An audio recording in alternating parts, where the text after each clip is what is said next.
गोविंद हरे मुरारी हे नाथ नारायण वासुदेव। श्रीशुक उवाच इति संचिन्तयन् कृष्णं स्वफल्कतनयोधनी रथेन गोकुलं प्राप्त सूर्यास्तगिरिं नृप। रथेन गोकुलं प्राप्त सूर्यश्चास्तगिरिं नृप। श्री सुखदेव जी कहते हैं, परीक्षित, स्वफल्क नंदन अक्रूर मार्ग में इसी चिंतन में डूबे डूबे रथ से नंदगांव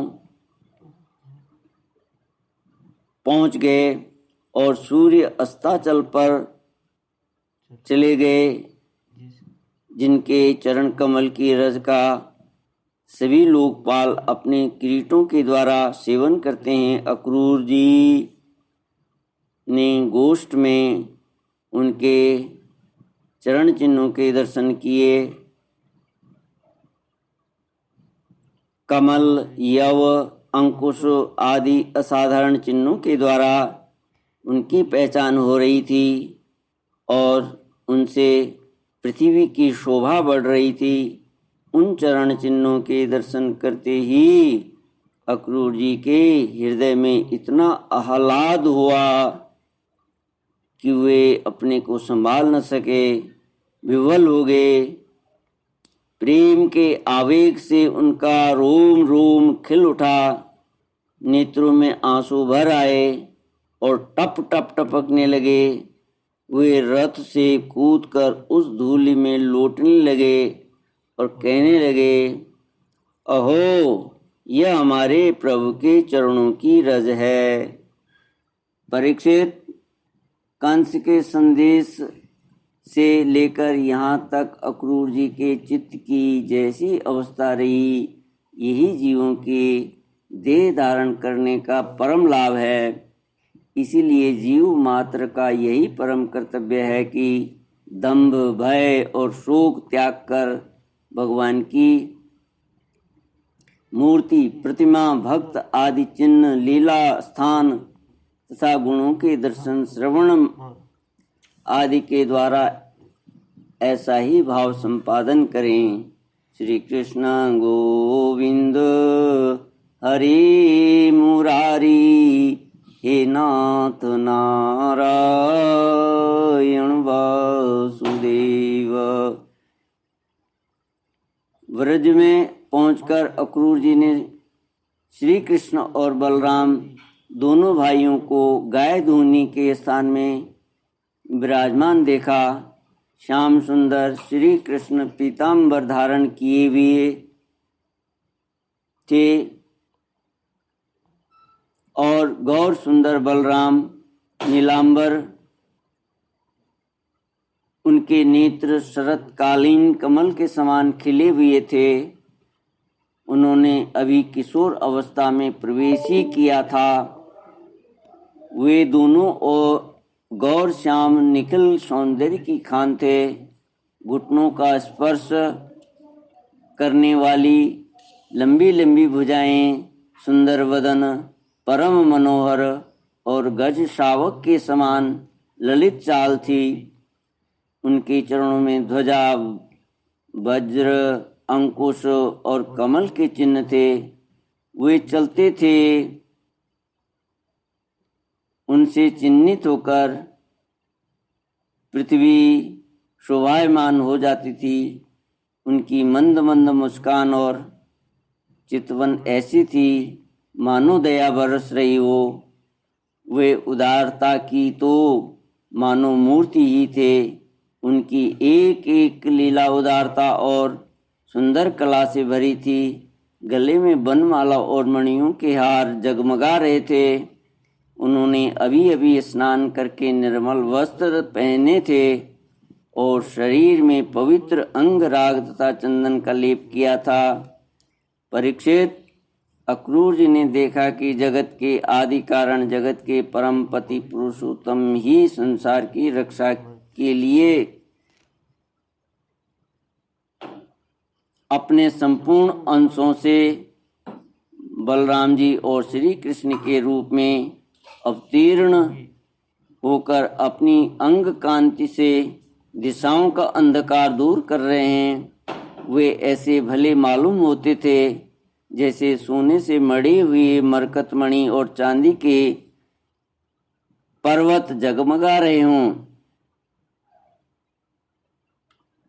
उन्हें देखते ही अक्रूर जी प्रेम आवेग से अधीर होकर रथ से कूद पड़े और भगवान श्री कृष्ण तथा बलराम जी के चरणों के पास साष्टांग लौट गए। परीक्षित, भगवान के दर्शन से उन्हें इतना आह्लाद हुआ कि उनके नेत्र आंसू से सर्वथा भर गए। सारे शरीर में पुलकावली छा गई। उत्कंठावश गला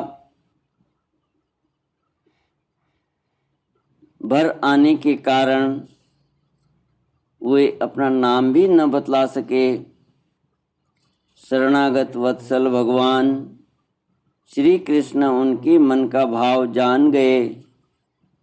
उन्होंने बड़ी प्रसन्नता से चक्र अंकित हाथों के द्वारा उन्हें खींच कर उठाया और हृदय से लगा लिया। इसके बाद जब वे परम मनस्वी श्री बलराम जी के सामने विनीत भाव से खड़े हो गए, तब उन्होंने उनको गले लगा लिया और उनका एक हाथ श्री कृष्ण ने पकड़ा और दूसरा बलराम जी ने।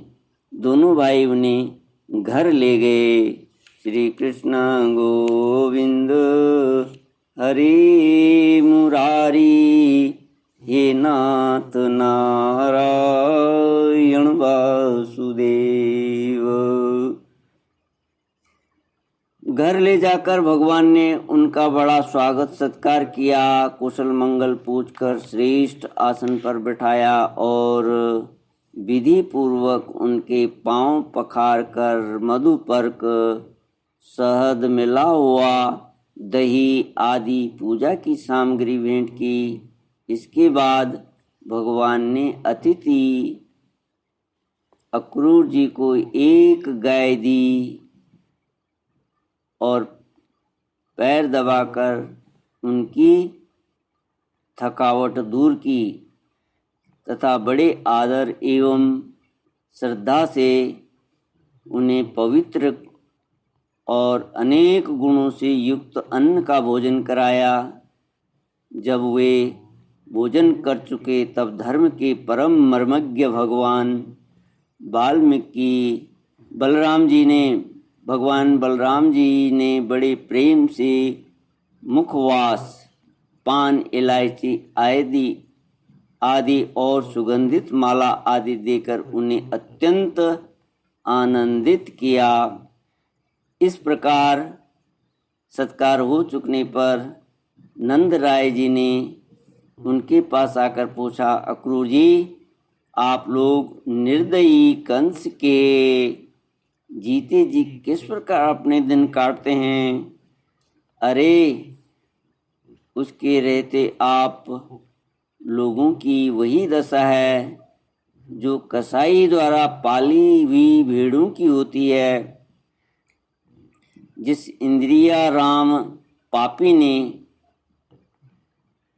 अपनी बिलखती हुई बहन के नन्हे नन्हे बच्चों को मार डाला, आप लोग उसकी प्रजा हैं, फिर आप सुखी हैं, यह अनुमान तो हम कर ही कैसे सकते हैं। अक्रूर जी ने नंद बाबा से पहले ही कुशल मंगल पूछ लिया था। जब इस प्रकार नंद बाबा ने मधुर वाणी से अक्रूर जी से कुशल मंगल पूछा और उनका सम्मान किया, तब अक्रूर जी के शरीर में रास्ता चलने की जो कुछ थकावट थी वह सब दूर हो गई। श्री कृष्ण गोविंद हरि मुरारी, हे नाथ नारायण वासुदेव। इति श्रीमद्भागवते महापुराणे पारमहंस्यां संहितायां दशमस्कन्धे पूर्वार्धे अक्रूरागमनं नाम अष्टात्रिंशोऽध्यायः।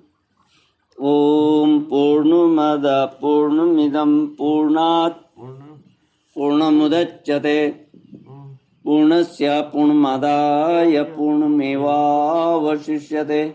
ओम शांति शांति शांति। हरि ओम। श्री गुरुभ्यो नमः। हरि